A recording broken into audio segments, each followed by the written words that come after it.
Good morning, everybody. Welcome to Allen's Day. It is the middle of March in near Green Bay, Wisconsin, and it is absolutely beautiful outside. All the snow is gone. The birds are out, and guess what I'm doing? I'm going in the garage because my list that I've had for all my winter projects, well, it didn't even remotely get close to done, but there's still things that have to get done. So let me just walk in here and show you what we got going on.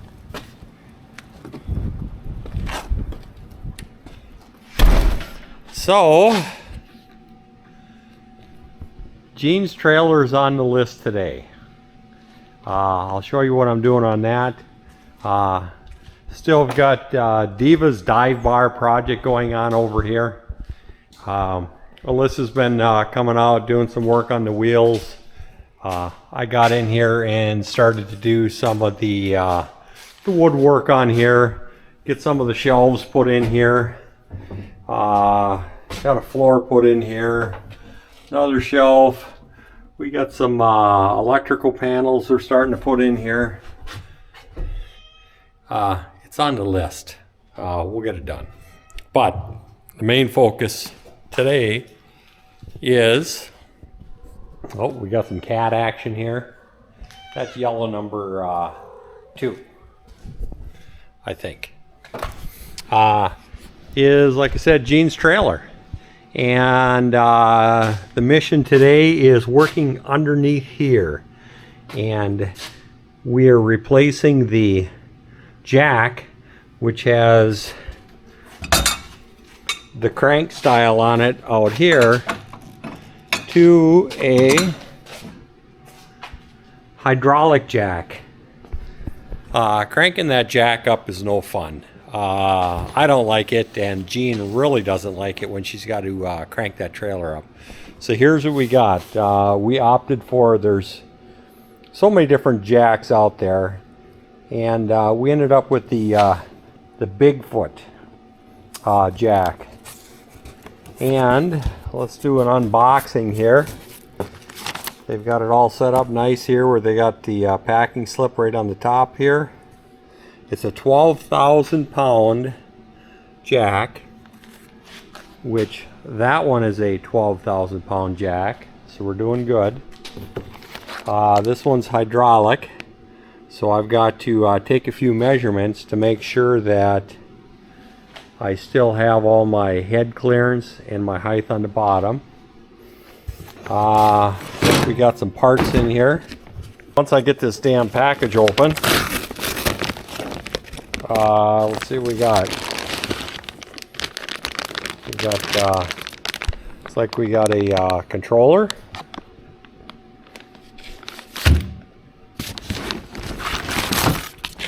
We've got some cables. Not sure if they're long enough. What else we got in the goodie bag here? We've got a breaker, which we know when they're going to need that.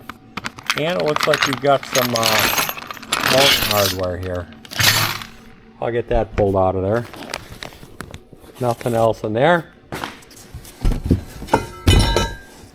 Looks like we've got the foot right here to go on the bottom. Not too impressed so far. They didn't round their corners off here. It looks like a pretty rough weldment for such a big high-end product, BigFoot. We'll see what the rest of it looks like. We've got some clips. We'll see what these look like. These look a little small, but they'll probably do the job. They got to hold 12,000 pounds. And we have a couple hydraulic hoses. We'll see where those go. And then this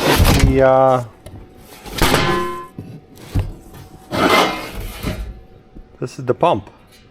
I'll get that out of there and we'll get a game plan going. Let me get this jack down for the last time with the crank on there. But before you do that, you need to take some measurement to make sure that you got the right amount of stroke. And it took 21.5 inches from the bottom of the trailer to get enough height to get off the truck.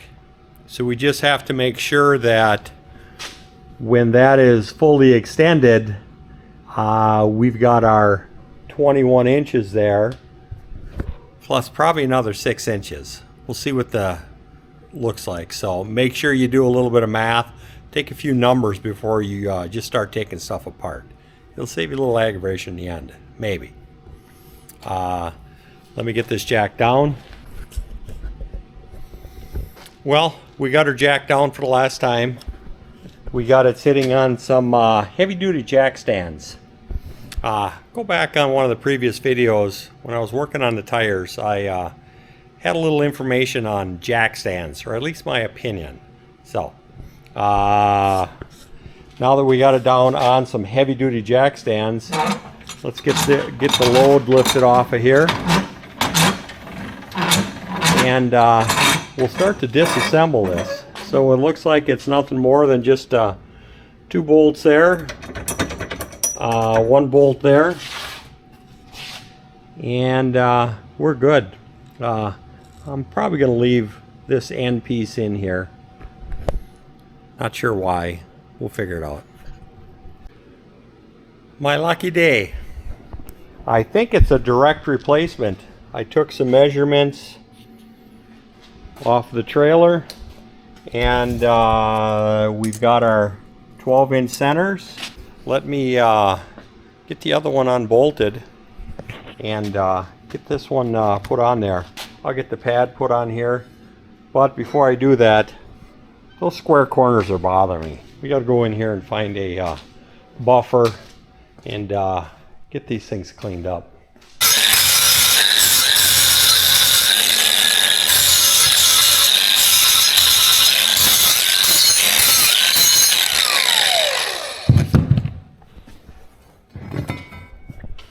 Now I feel better.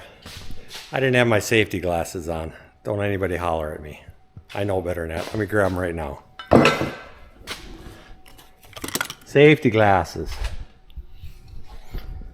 So, I'll touch that up with a little paint.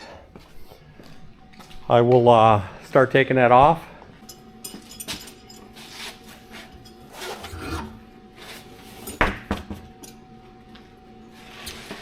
Oh, I gotta put some air in there. Don't forget to check the air in your spare. It's flat. Oh, Gene would have been hollering at me.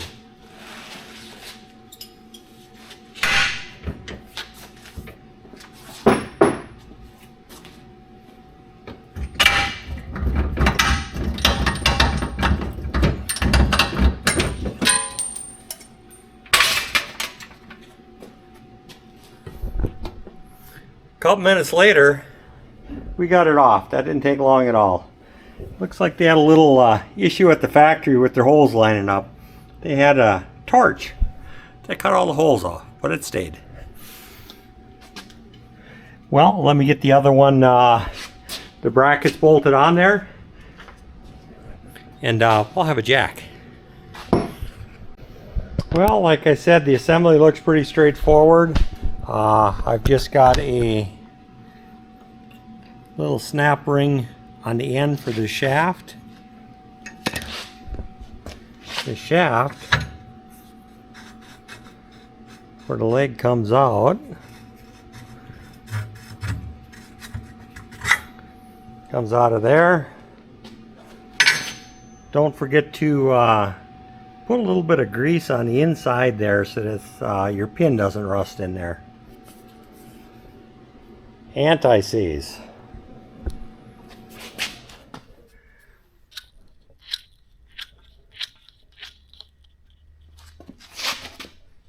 You'll thank yourself when you got to take that out in 10 years.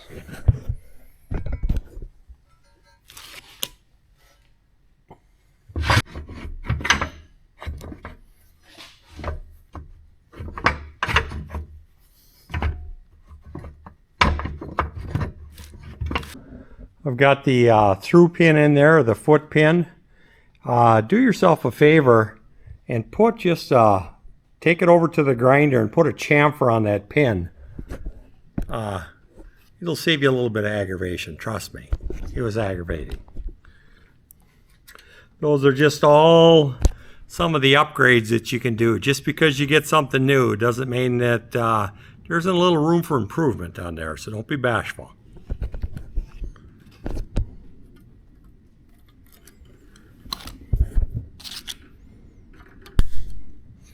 Pin is in.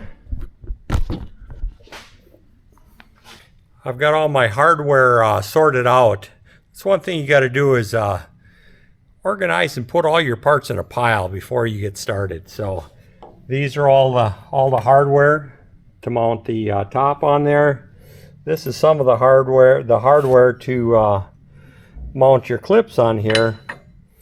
The only thing, there's only 4 bolts, but we got 8 holes to fill. So I got to find a couple more bolts. One more upgrade. I am making a change here. According to the instruction, there's only 4 7/16 bolts that go in there. These are a grade 8. So I should be safe going with a 3/8 bolts stainless steel. It should be pretty much a wash in there. And one thing with stainless is you got to make sure it doesn't stick. So always put a little bit of oil on your threads on your stainless before you put it together. And put it together with a ratchet, hand ratchet, because if you use the impact, sometimes it gulls up. So just be aware of that. Well, let me get these brackets on here and we'll move on to the next parts.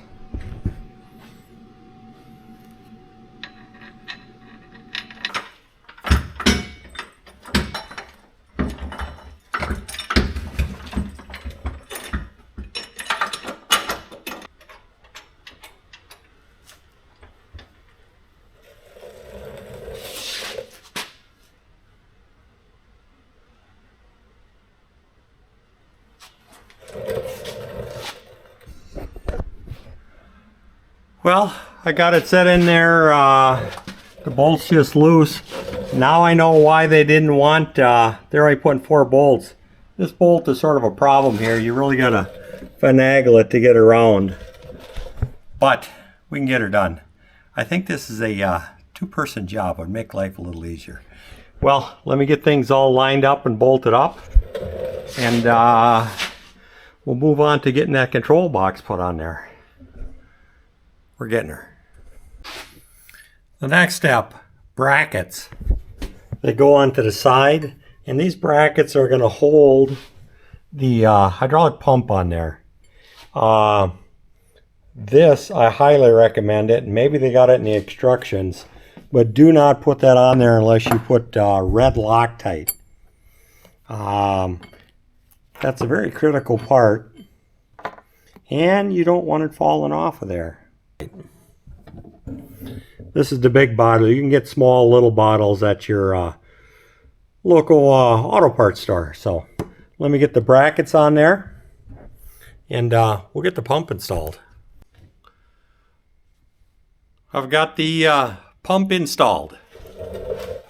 A couple little things you're going to have to pay attention to is the bolts from the pump stick out on the back side here, so you have to put some washers between the back of the pump frame and the bracket that they gave you.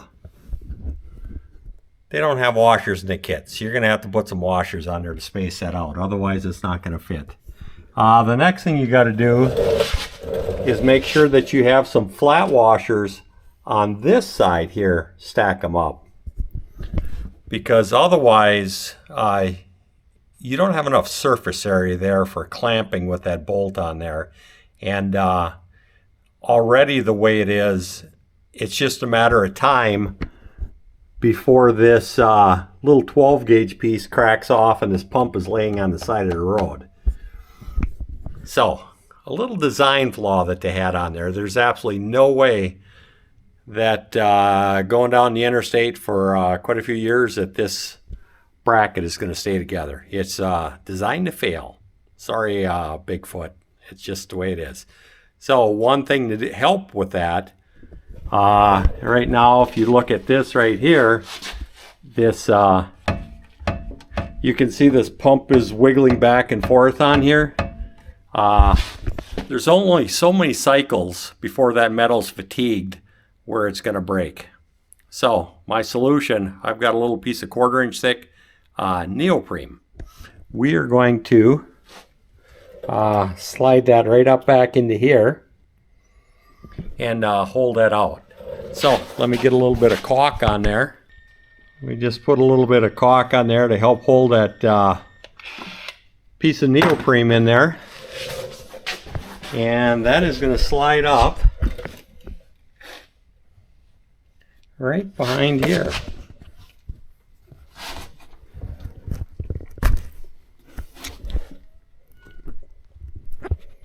Maybe somebody from BigFoot will see this video and they'll do the upgrade on there so I don't have to. So anyways, neoprene in there. No more wiggle on there. Let me start running some hydraulic lines on here, and then we'll go look at the instructions and figure out the electrical on here. We still got to put the 3 quarts of Dextron 3 oil in here. So it looks like it's a trip over to AutoZone. I think that transmission fluid, it's almost frickin' $10 a quart now. I don't know how that happened. But anyways, let's get this hooked up. Well, the next step of the process, putting the hose on. I actually did read the instructions. They got pretty good instructions on here, or at least they got a real good picture anyways. And I put myself a little note on here in case we're out on the road and I don't have the instructions with here. So also the caps that you take off of these lines here, I would recommend putting these caps in some sort of a baggie and mount those in this cabinet here somewhere, because someday you may need them if you got problems with the jack and you need to shut the lines. Now another upgrade, which I seem to be finding a lot of opportunities to upgrade on this project here, is there is no grommet on here. When, it's not if that line, that hydraulic line is going to cut through, it's when. So what I did is I just took a little piece of 1/2 inch brake line here, and this is pretty much my go-to on any lines, hoses, whatever. So I just take that brake line and shoot a little bit of caulking in there, and then take that over here, line here. Just take this piece of air line that I had, and you see the caulking inside there. Slip that over the top and just slide it in over here and push it down in the area that it's going to be the problem.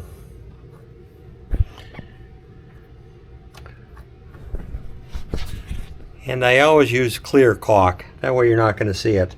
Now that that line's got a fighting chance of not wearing through on there. Let me get the other one done and we'll start doing some electrical. We've got a little room for improvement on their electrical. Not too happy with it. They give you this breaker right here to put in the line, but they give you 4 of these 3/8 lugs, and that's a little big for that hole there. So got my set stash out and get the right size lug on there. And they don't give you any heat shrink, and they don't give you any dielectric grease. Let me get this end put on here, And we'll see if we can get this thing fired up. I got to go up to AutoZone and get some oil first, though.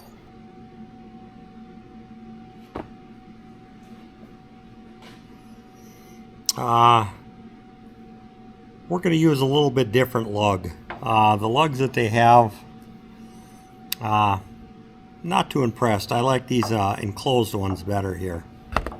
So, put a little dielectric grease in the end here.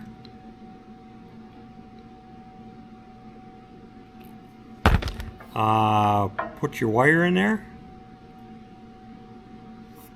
All the way down. And I have my Milwaukee, or not.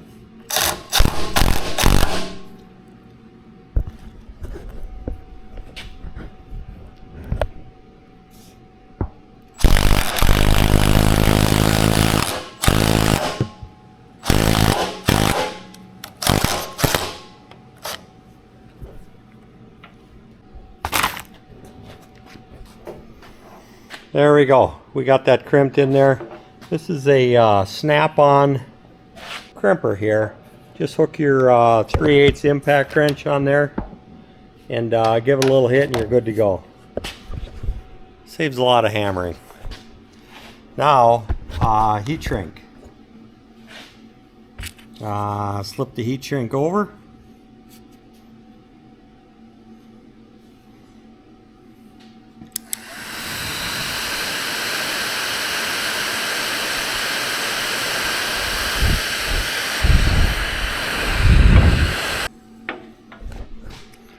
There, I think we're good to go.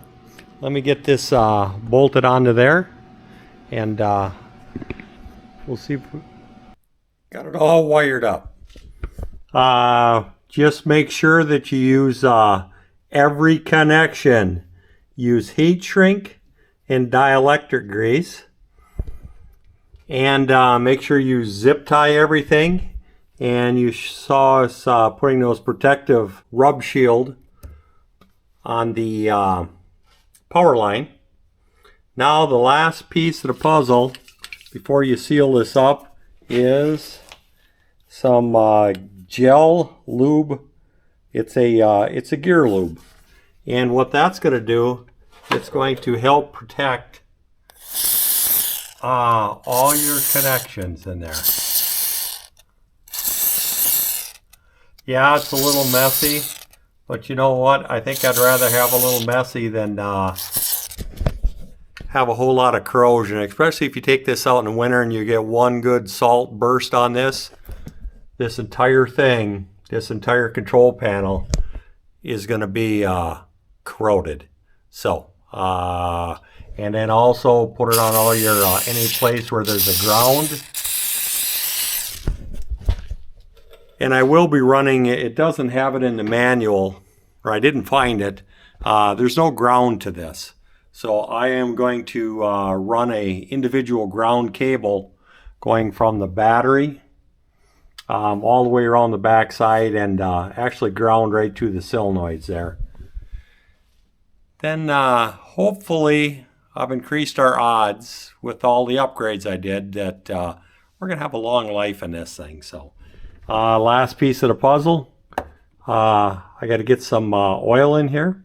Dextron 3 takes 3 quarts, and temporarily hook up the power panel here, the breaker, and we got a jack. We're making progress on the BigFoot jack. It took 2.5 quarts of Dex 3 oil. I got it all sealed up. I'm going to take the owner's manual and I'm going to set it right here when I put the cover on. That way it's in here if we need it. And it works. You got to turn the key on and push the button, and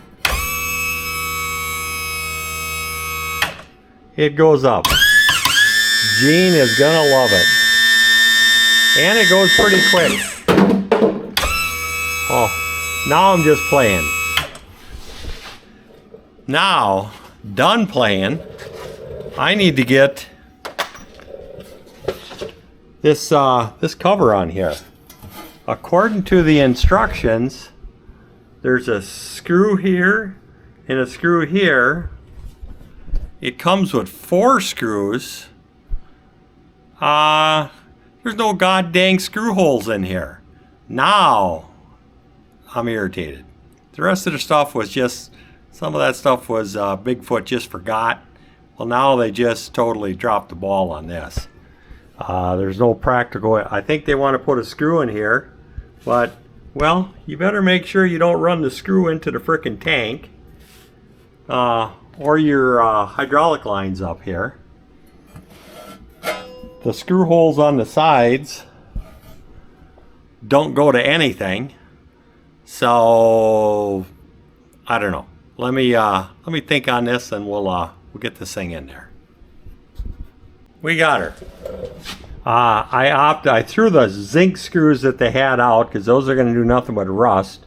I put some stainless steel and some shorter ones in, and I put them off to the very far corners so I wasn't drilling through the tank.